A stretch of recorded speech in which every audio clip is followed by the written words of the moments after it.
Jonas au téléphone de l'agence immobilière WeInvest. Tout carrelé. Exactement. On a un problème. Maintenant, la balle est dans leur camp. Bienvenue. Oh waouh. Là, pour le coup, il faut faire un sacré effort de projection. Et c'est fou comme j'ai déjà eu des clients qui juste une petite couche de peinture et la maison, paf, elle a changé. On passe à la suite. Offre envoyée.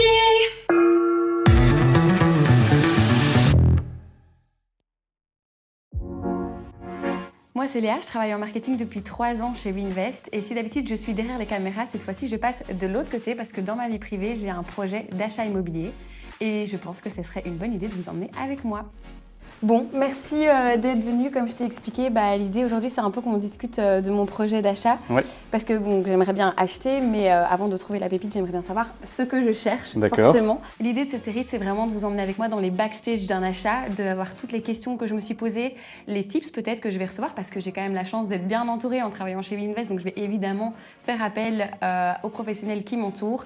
Et donc, l'idée, c'est de vous partager tout ça tout au long de la série, avec, on l'espère, une fin par une offre signée, mais bon, ça, on ne sait pas encore. Et pour ça, on commence par le commencement, parce que pour trouver ma perle, encore faut-il savoir ce que je cherche. Et pour ça, j'ai fait appel à Louis, qui est agent immobilier dans le Brabant wallon. Je m'appelle Louis, j'ai 26 ans, ça fait 6 ans que je travaille dans l'immobilier, bientôt 4 ans chez WeInvest, et je suis relié du coup à l'agence WeInvest dans le Brabant wallon. Ce que je propose, c'est que tu me donnes tes critères de recherche et à mon avis, ce sera des critères relativement basiques. Mais moi ici, sur base des questions que je vais te poser, ça va nous permettre peut-être d'affiner tes critères de recherche ou peut-être effectivement de prendre en compte des éléments auxquels tu n'avais pas pensé à la base. Allez, dis-moi tout. Ok, je te balance tout ça et tu me dis. Je t'écoute. Donc, premièrement, pour moi, le plus important ici dans ma recherche, ça va être la localisation. Je travaille à Ouderghem, j'ai vraiment envie d'être sur un axe qui me facilite l'accès à Ouderghem. Donc, E411 ou potentiellement vers Waterloo, je pense que c'est aussi facile d'accès. Tout ce qui va être plutôt Waterloo, Braine-l'Alleud, c'est vrai que tu es très proche du ring aussi. Ouais, et donc, forcément, le ring, tu as un accès facile à Ouderghem. Oui, c'est ça. Et alors, sinon, tout ce qui est Rixensart, Wavre, Rotigny, en fait, accès autoroute. Ça serait l'idéal. Le PEB, j'ai mis PEBD. Je pense que c'est le minimum sur lequel je pourrais accepter. Oui, tout à fait. Après, c'est vrai qu'un PEBD te permet d'être relativement tranquille parce que c'est vrai que la Wallonie a quand même mis en place un plan climat avec certaines échéances au niveau de PEB. Mais donc, c'est vrai qu'avec un PEBD, c'est en général la norme que cherchent certaines personnes, ou alors parfois c'est des PEB qui sont plus bas, mais parce que c'est des personnes qui savent qu'ils vont faire pas mal de travaux dans la maison et qui vont pouvoir justement, après leurs travaux, aller refaire un nouveau certificat PEB et obtenir un PEB D, voire un petit peu mieux. Mais je pense effectivement D, c'est une bonne moyenne à chercher. Au niveau des échéances énergétiques mises en place par la Wallonie, la volonté est donc de mettre en place un plan air-climat avec comme vision d'avoir une neutralité carbone pour 2050. Et le but est vraiment de rajeunir au niveau PEB tout le parc immobilier belge parce que, on le sait, la moyenne des PEB en Belgique est relativement basse. Ici, le but, effectivement, ça va être plus ou moins tous les 5 ans de remonter d'une classe énergétique et donc les propriétaires ou les acquéreurs vont avoir certaines obligations en termes de rénovation.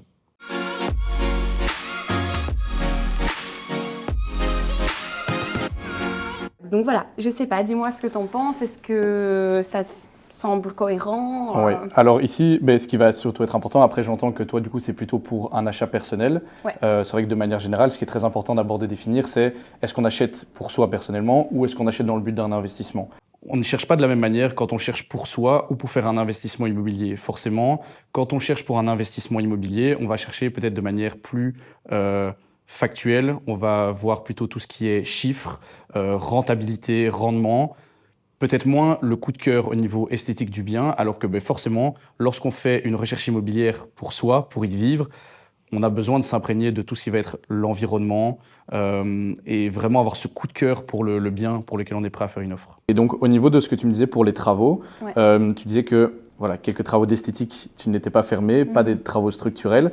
Est-ce que tu as envisagé plutôt un achat dans le neuf ou dans l'existant? Lors de ces recherches immobilières, on oublie parfois tout le côté immobilier neuf.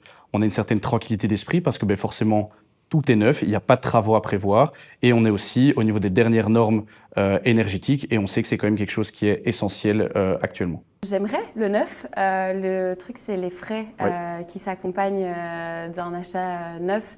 Je pense, si je ne dis pas de bêtises, 21% de TVA. Oui, en fonction des projets, tu peux avoir 6 ou 21% de TVA. Ok. Mais effectivement, voilà, certains projets sont à 21% de TVA. Et donc, c'est vrai que c'est des frais qui sont relativement importants à ajouter à ton budget. Après, à côté de ça, en général, avec du neuf, au niveau performance énergétique, tu es au maximum de ce qu'on peut faire. Donc, ça réduit fortement tout ce qui va être consommation, travaux futurs. Et tu n'auras aucun travaux vraiment à prévoir sur la maison. Après, voilà, c'est vraiment à envisager au niveau de ton projet, quoi. Ouais, bah écoute, si budgétairement parlant, ça me le permet, je suis hyper partante. Moi, le neuf, à la limite, c'est que je te parlais de tranquillité tout à l'heure. Alors là, on est en plein dedans. Okay. Donc, idéalement, oui, du neuf, hyper ouverte. Mais voilà, j'ai juste peur qu'avec les frais à rajouter au prix, ça soit un peu ric-rac.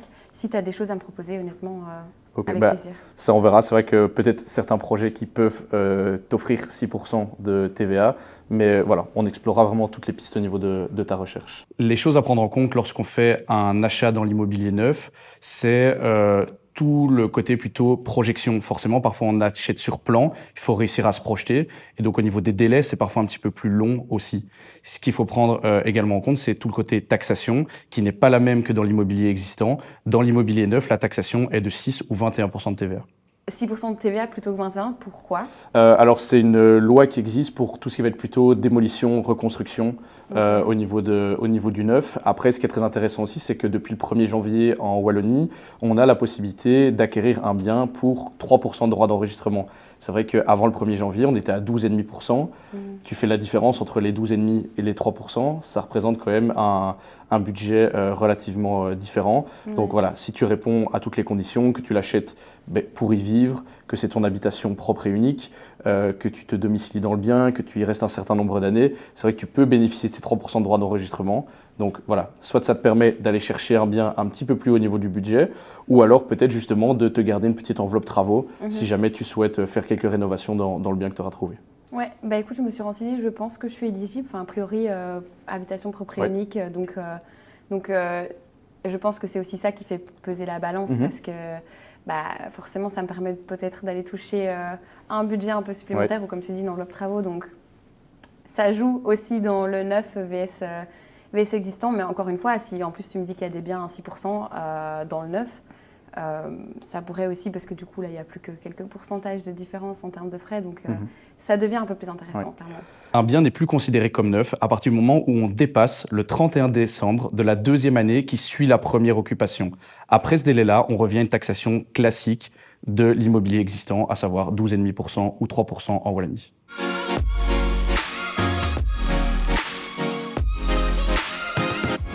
Je pense qu'au niveau de tes critères de recherche, le seul critère que tu ne pourras jamais changer, c'est la localisation. Tu peux avoir le bien de tes rêves, s'il n'est pas dans la localisation qui te correspond, je veux dire, ça n'ira pas au niveau de ton projet. Donc je pense que la localisation est vraiment très importante. Au-delà de la ville, un quartier, un environnement dans lequel tu te sens bien aussi. Donc ça, je pense que c'est très important au moment où tu commences à visiter des biens, de bien te renseigner sur l'adresse exacte, peut-être aller faire un petit tour dans le quartier aussi avant ta visite, ou alors ne fût-ce que de googliser l'adresse, s'assurer qu'il n'y ait pas le chemin de fer qui passe à l'arrière de ton jardin.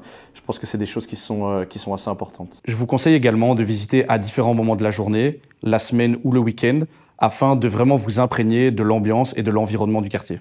Ouais, mais tu fais bien d'en parler parce que c'est vrai que j'avais pas spécialement mis ça dans ma liste de critères, mais un truc qui serait rédhibitoire pour moi, c'est vraiment que la maison soit sur une chaussée ou quoi, même si en soi la ville ou le village me parle.